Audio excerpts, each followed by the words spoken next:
আসসালামু আলাইকুম। এটিএন বাংলার গ্রামগঞ্জের খবরে সবাইকে স্বাগত জানাচ্ছি। তানিয়া ইসলাম রাত্রি। শুরুতেই বিআরবি কেবলস সংবাদ শিরোনাম। ত্রয়োদশ জাতীয় সংসদ নির্বাচনের রোডম্যাপ ঘোষণা। 2026 সালের ফেব্রুয়ারি মাসের প্রথমার্ধে নির্বাচন।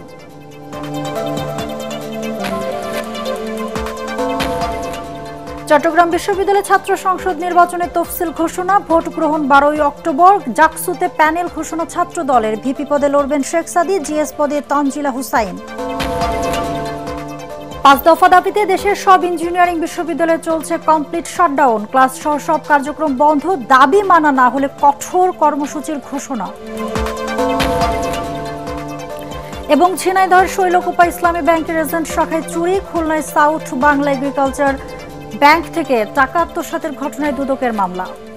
শুনছিলেন বিআরবি কেবল সংবাদ শিরোনাম। এবার বিস্তারিত। ত্রয়োদশ জাতীয় সংসদ নির্বাচন সামনে রেখে সংসদীয় আসনের সীমানা নির্ধারণ, ভোটার তালিকা চূড়ান্তকরণ, রাজনৈতিক দল নিবন্ধন ও দেশীয় পর্যবেক্ষক সংস্থার নিবন্ধন চূড়ান্ত করা সহ 24টি গুরুত্বপূর্ণ কার্যাবলীর প্রাধান্য দিয়ে রোডম্যাপ ঘোষণা করেছে নির্বাচন কমিশন ইসি। কমিশনের সিনিয়র সচিব আখতার আহমেদ এই রোডম্যাপ ঘোষণা করেন। ঘোষিত রোডম্যাপ অনুযায়ী ত্রয়োদশ জাতীয় সংসদ নির্বাচন অনুষ্ঠিত হবে 2026 সালের ফেব্রুয়ারি মাসের প্রথমার্ধে। তার 2 মাস আগে ঘোষণা করা হবে তফসিল। চলমান পরিস্থিতিতে আইন শৃঙ্খলা নিয়ে শঙ্কা আছে কিনা জানতে চাইলে ইসি সচিব বলেন, এটি দেখার দায়িত্ব স্বরাষ্ট্র মন্ত্রণালয়ের। ইসির কাজ নির্বাচন আয়োজন। কোনো কেন্দ্রে সিসি ক্যামেরা লাগালেও তাও স্বরাষ্ট্র মন্ত্রণালয় তদারকি করবে বলে জানান Akhtar Ahmed. Existing law and order situation এটা স্বরাষ্ট্র মন্ত্রণালয়ের বিষয়। আমাদের বিষয়টা হচ্ছে যে নির্বাচন সংক্রান্ত কার্যক্রম করে এগিয়ে নিয়ে যাওয়া। আপনি আমাকে নির্বাচন সম্পর্কিত যে কার্যক্রম বলেন, আইন শৃঙ্খলা পরিস্থিতির ব্যাপারে আপনি স্বরাষ্ট্র মন্ত্রণালয়ের স্বরাষ্ট্র সচিব বা ওনাদেরকে জিজ্ঞেস করেন। চট্টগ্রাম বিশ্ববিদ্যালয়ের কেন্দ্রীয় ছাত্র সংসদ চাকসু নির্বাচনের তফসিল ঘোষণা করা হয়েছে। ঘোষিত সূচি অনুযায়ী 12 অক্টোবর ভোট গ্রহণ অনুষ্ঠিত হবে। বিকালে বিশ্ববিদ্যালয়ের সমাজবিজ্ঞান অনুষদ মিলনায়তনে তফসিল ঘোষণা করেন প্রধান নির্বাচন কমিশনার অধ্যাপক ডক্টর মনির উদ্দিন।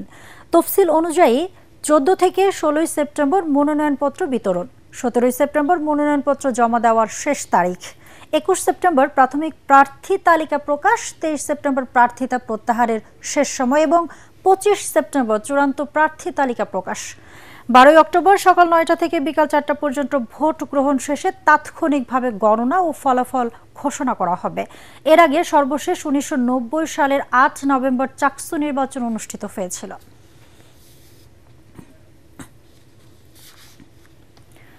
জাহাঙ্গীরনগর বিশ্ববিদ্যালয় কেন্দ্রীয় ছাত্র সংসদ নির্বাচনে পূর্ণাঙ্গ প্যানেল ঘোষণা করেছে জাতীয়তাবাদী ছাত্রদল। দুপুরে বিশ্ববিদ্যালয়ের 24 অদম্য এলাকায় সংবাদ সম্মেলনে প্যানেল ঘোষণা করেন ছাত্রদল কেন্দ্রীয় কমিটির সহসভাপতি আবু আহসান মোহাম্মদ ইয়াহিয়া। এতে সহসভাপতি বা ভিপি পদে নির্বাচন করবেন শেখ সাদী হাসান, সাধারণ সম্পাদক বা জিএস পদে নির্বাচন করবেন তানজিলা হুসাইন বৈশাখী, আর যুগ্ম সাধারণ সম্পাদক পদে আঞ্জুমান আরা ইকরা নির্বাচন করবেন। 25 সদস্যের পূর্ণাঙ্গ প্যানেল ঘোষণা করার সময় বিশ্ববিদ্যালয়ের ছাত্রদলের নেতাকর্মীরা উপস্থিত ছিলেন। ভিপি পদে মোহাম্মদ শেখ সাদী হাসান, জিএস পদে তানজিলা হুসাইন বৈশাখী। জাতীয়তাবাদী ছাত্রদল অতীতেও ছাত্রদের সাথে ছিল, সাধারণ ছাত্রদের নিয়ে কাজ করছে, ভবিষ্যতেও সাধারণ ছাত্রছাত্রীদের নিয়ে কাজ করবে। শিক্ষার্থীদের জন্য কাজ করার একটা আগ্রহ ছিল, এখন সে সুযোগটা আমি পাচ্ছি এবং আমি আশাবাদী যে আমি শিক্ষার্থীদেরকে আমার পাশে পাবো।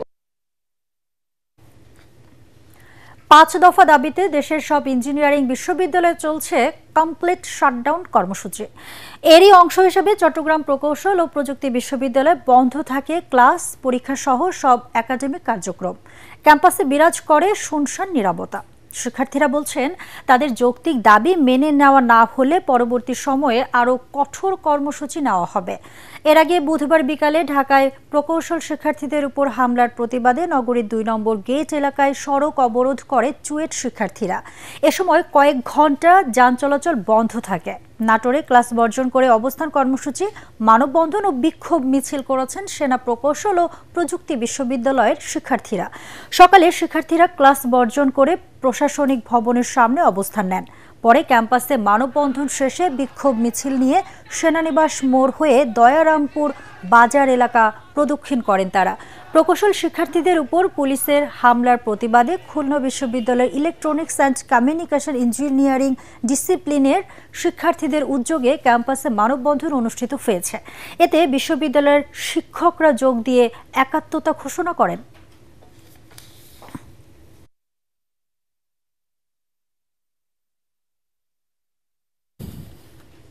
সম্পূর্ণ নিজস্ব অর্থায়নে চীনের তৈরি দুটি জাহাজ কিনতে যাচ্ছে বাংলাদেশ শিপিং কর্পোরেশন। চলতি বছরের ডিসেম্বরের মধ্যে বিএসসির বহরে যুক্ত হবে অত্যাধুনিক প্রযুক্তির এই জাহাজগুলো। এছাড়াও পাইপলাইনে রয়েছে আরও 7টি জাহাজ কেনার প্রক্রিয়া। চট্টগ্রাম থেকে আরও জানাচ্ছেন সৈয়দ তাম্মিম মাহমুদ। সমুদ্র বাণিজ্যে নিজেদের অবস্থান আরও শক্ত করতে প্রায় 936 কোটি টাকায় দুটি বাল্ক ক্যারিয়ার জাহাজ কিনতে যাচ্ছে বাংলাদেশ শিপিং কর্পোরেশন। সরবরাহকারী প্রতিষ্ঠান যুক্তরাষ্ট্রের Hellenic dry bulk ventures LLC হলেও জাহাজ দুটি নির্মাণ করছে চীন। 55 থেকে 66 হাজার টন ধারণ ক্ষমতার এই দুটি বাল্ক ক্যারিয়ার জাহাজ থেকে বছরে বাড়তি 150 কোটি টাকা আয় হবে বলে আশা কর্তৃপক্ষের। এছাড়াও এই দুটি জাহাজের মাধ্যমে বছরে পর্যায়ক্রমে কর্মসংস্থান হবে 150 জন নাবিকের। সক্ষমতা জাহাজ কেনার কারণে যে কনফিডেন্স এবং যে রেপুটেশন বিল্ড আপ হবে, অলরেডি আমরা সেই রেজাল্ট পাচ্ছি। বিভিন্ন কোম্পানি, বিভিন্ন অর্গানাইজেশন, বিভিন্ন রাষ্ট্র বিভিন্ন ধরনের অফার নিয়ে আসছে যে তারা আমাদেরকে সফট লোন দিতে চায়। আধুনিক প্রযুক্তি ও পরিবেশ বান্ধব এই দুটি জাহাজ বাংলাদেশ শিপিং কর্পোরেশনের বহরে যুক্ত হলে বিএসসির নিজস্ব পরিবহন সক্ষমতা দাঁড়াবে প্রায় 1,20,000 টনে। গ্রিন শিপিং এবং environment friendly and economising fuel consumption, এই তিন ক্ষেত্রে একটা বাংলাদেশের প্রেক্ষাপটে উদাহরণ হয়ে থাকবে। অন্যদিকে জাহাজ দুটির সরবরাহকারী প্রতিষ্ঠান যুক্তরাষ্ট্র হওয়ায় বাড়তি সুবিধা পাওয়া যাবে বলে আশা কর্তৃপক্ষের। এই দুইটা জাহাজ যখনই আমেরিকা সহ ইউরোপের যে কোনো পোর্টে যাবে, কোথাও কোনো রেস্ট্রিকশন আসবে না, বিকজ আমাদের এই টাকা পয়সা সব চলে যাবে আমেরিকাতে। সুতরাং এটা শুধু বাংলাদেশ শিপিং কর্পোরেশন না, এটা আমাদের বাণিজ্য ক্ষেত্রে একটা শিপিং কর্পোরেশনের পক্ষ থেকে বড় অবদান। এখন বলা হচ্ছে we are not only business entity, we have become a diplomatic tool of the nation. এ বছরের ডিসেম্বরের মধ্যে বিএসসির জন্য আরও 3টি জাহাজ ক্রয়ের অনুমোদন দিয়েছে সরকার। G2G পদ্ধতিতে চীন থেকে কেনা হচ্ছে আরও 4টি জাহাজ। এছাড়াও দক্ষিণ কোরিয়ার কাছ থেকে আরও 6টি জাহাজ ক্রয়ে প্রাথমিক অনুমোদন দিয়েছে বিএসসির পরিচালনা পর্ষদ। সৈয়দ তাম্মিম মাহমুদ, এটিএন বাংলা, চট্টগ্রাম। দেশের কৃষকরা ন্যায্য মূল্য থেকে বঞ্চিত বলে মন্তব্য করেছেন কৃষি ও স্বরাষ্ট্র উপদেষ্টা অবসরপ্রাপ্ত লেফটেন্যান্ট জেনারেল জাহাঙ্গীর আলম চৌধুরী। বুধবার বিকালে মানিকগঞ্জের সিংগাইরের মেদুলিয়ার কৃষক সংঘের হাতে ফার্মার্স মিনি কোল্ড স্টোরেজ এর চাবি হস্তান্তর শেষে সাংবাদিকদের সঙ্গে আলাপকালে তিনি এসব কথা বলেন। উপদেষ্টা আরও বলেন, মিনি কোল্ড স্টোরেজের কার্যক্রম শুরু করা হয়েছে। এই প্রকল্পের আওতায় প্রথম পর্যায়ে 100টি ফার্মার্স মিনি কোল্ড স্টোরেজ বিতরণ করা হলো। পরবর্তীতে অঞ্চলভেদে ফসল ও সবজি উৎপাদনের উপর ভিত্তি করে কোল্ড স্টোরেজ দেওয়ার ব্যবস্থা করা হবে। এ সময় পরিবেশ বাঁচাতে প্লাস্টিক ও পলিথিন জাতীয় পণ্য ব্যবহার বন্ধের আহ্বান জানান কৃষি উপদেষ্টা। ভোক্তারা কম দামে কিনতে পারবে। যেসব ধরেন 5 টাকা দিয়া ওই কফিটা বেচতে পারতেছিল না, বা ওই যে মূলাটা সে গরুরে খাওয়াই ফেলতেছিল, ওটা যেসব সে রাইখা দিল, ওটা রাইখা দিলে যে মূলা হয়তো সে 20 টাকা বেচলো, তার হয়তো ওই মূলা বেচতে হবে 50 টাকায়। কৃষকও যেন তার ন্যায্য মূল্য পায়, ভোক্তাও যেন কম দামে কিনতে পারে, ওই জন্য আমরা। ঝিনাইদহের শৈলকুপা ইসলামী ব্যাংকের এজেন্ট ব্যাংকিং শাখায় চুরির ঘটনা ঘটেছে। এ সময় চোর চক্র ব্যাংকের ভল্ট ভেঙে নগদ টাকা ও সিসি ক্যামেরার ডিভাইস নিয়ে গেছে। বুধবার রাতে উপজেলার গারাগঞ্জ বাজার শাখায় চুরির এই ঘটনা ঘটে। পুলিশ ও স্থানীয়রা জানায়, গারাগঞ্জ বাজারের মসজিদ মার্কেটের 2য় তলায় ইসলামী ব্যাংকের এজেন্ট ব্যাংকিং শাখার পেছন দিয়ে জানালার গ্রিল কেটে ভেতরে প্রবেশ করে চোর চক্র। এরপর ভল্ট ভেঙে নগদ 1,25,700 টাকা নিয়ে পালিয়ে যায়। সকালে কর্মচারীরা বিষয়টি দেখতে পেয়ে পুলিশকে জানায়।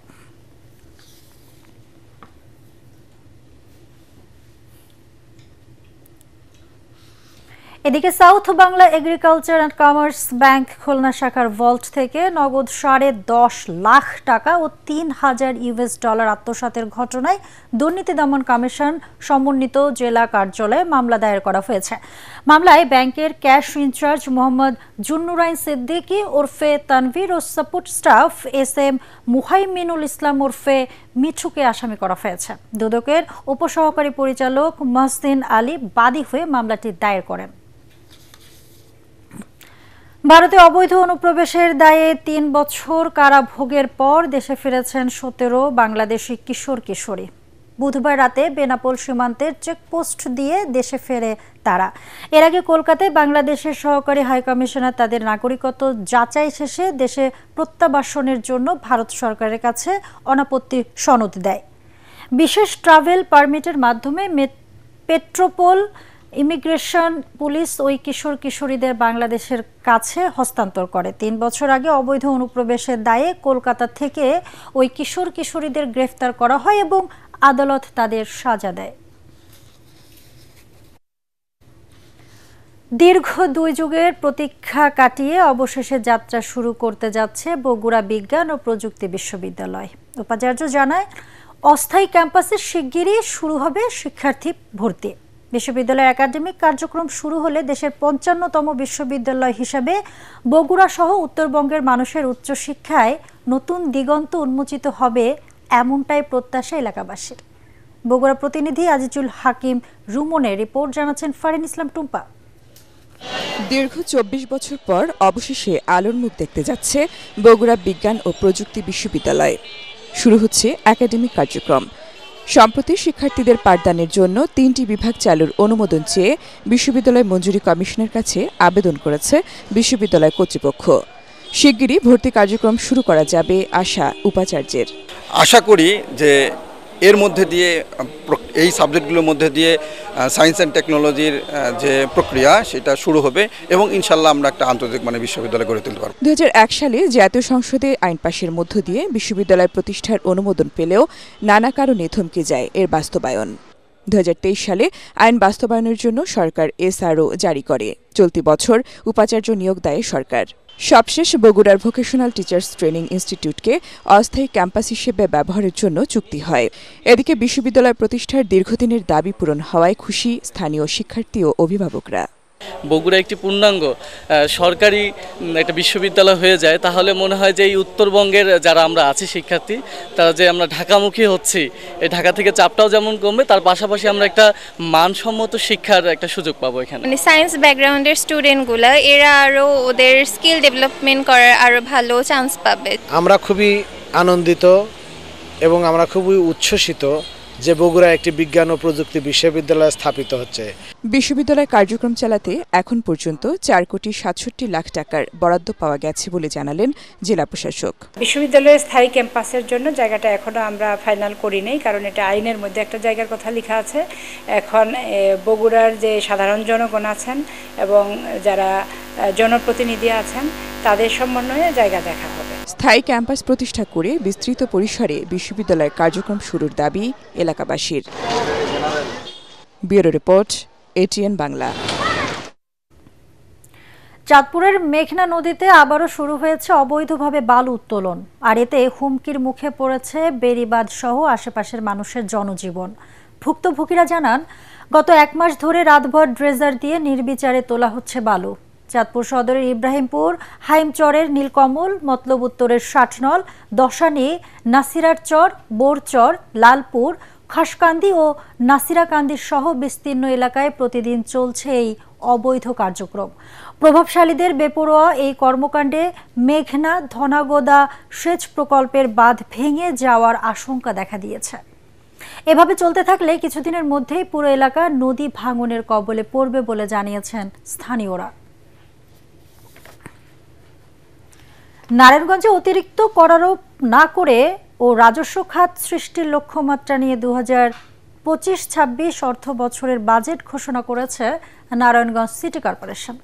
নারায়ণগঞ্জ সিটি কর্পোরেশন পরিচালনা কমিটি নবম সভায় 2025-26 অর্থ বছরে 775 কোটি 33 লক্ষ 78,158 টাকার বাজেট অনুমোদন করেছে। এর আগে 2024-25 অর্থ বছরের নারায়ণগঞ্জ সিটি কর্পোরেশনের সংশোধিত বাজেটের পরিমাণ ছিল 544 কোটি 29 লক্ষ 3,796 টাকা। সকালে নগর ভবনের অডিটোরিয়ামে এই বাজেট ঘোষণা করেন সিটি কর্পোরেশনের প্রশাসক AHM কামরুজ্জামান। সিটি কর্পোরেশনের প্রধান নির্বাহী কর্মকর্তা জাকির হোসেন ও সিটি কর্পোরেশনের সচিব নূর কুতুবুল আলম সহ অন্যান্যরা এ সময় উপস্থিত ছিলেন। স্বপ্ন দেখো, জীবন গড়ো। এই প্রতিবাদে প্রথম আলোর আয়োজনে ও শিক্ষা ডিজিটাল প্ল্যাটফর্ম শিখর পৃষ্ঠপোষকতায় জয়পুরহাট ও চাঁদপুরে এসএসসি এবং সমমানের পরীক্ষায় GPA 5 প্রাপ্ত শিক্ষার্থীদের সংবর্ধনা দেওয়া হয়েছে। জয়পুরহাটে 6 শতাধিক কৃতি শিক্ষার্থীকে সংবর্ধনা দেওয়া হয়। সকালে সদর উপজেলার মোহাম্মদ মুজিবুর রহমান ঢালি স্মৃতি মিলনায়তনে এই অনুষ্ঠানের আয়োজন করা হয়। প্রথম আলোর জেলা প্রতিনিধি রবিউল ইসলামের সভাপতিত্বে এ সময় অন্যান্যের মধ্যে বক্তব্য রাখেন জেলা শিক্ষা অফিসার রুহুল আমিন, রামদেও বাজলার সরকারি উচ্চ বিদ্যালয়ের প্রধান শিক্ষক ফজলুল হক সাইদ এবং প্রথম আলো রাজশাহীর নিজস্ব প্রতিবেদক আবুল কালাম মোহাম্মদ আজাদ। শেষে ছিল সাংস্কৃতিক অনুষ্ঠান। চাঁদপুরে বড় স্টেশন মোলহেডে আয়োজিত অনুষ্ঠানে জেলার 1000 শিক্ষার্থীকে সংবর্ধনা দেওয়া হয়। জাতীয় সঙ্গীত পরিবেশনার মধ্য দিয়ে শুরু হয় অনুষ্ঠানের মূল পর্ব। পরে রাজধানীর মাইলস্টোন স্কুলে বিমান দুর্ঘটনায় নিহতদের স্মরণে 1 মিনিট নীরবতা পালন করা হয়। অনুষ্ঠানে চাঁদপুর বিজ্ঞান ও প্রযুক্তি বিশ্ববিদ্যালয়ের উপাচার্য অধ্যাপক ডক্টর পেয়ার আহমেদ ও প্রথম আলোর যুগ্ম সম্পাদক বিশ্বজিৎ চৌধুরী সহ অন্যান্যরা উপস্থিত ছিলেন। এসব আয়োজনে মিডিয়া পার্টনার এটিএন বাংলা। শেরপুরে শ্রীবর্দীর একটি গ্রামীণ রাস্তা পাকা না হওয়ায় বর্ষা মৌসুমে তা একেবারেই চলাচলের অনুপযোগী হয়ে পড়ে।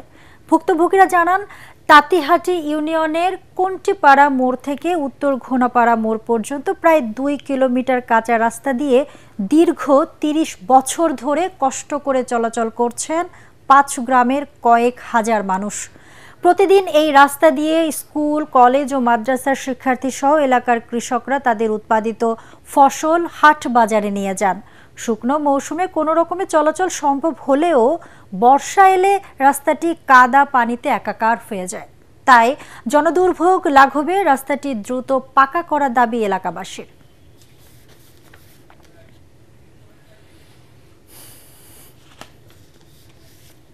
একটি ঘোষণা।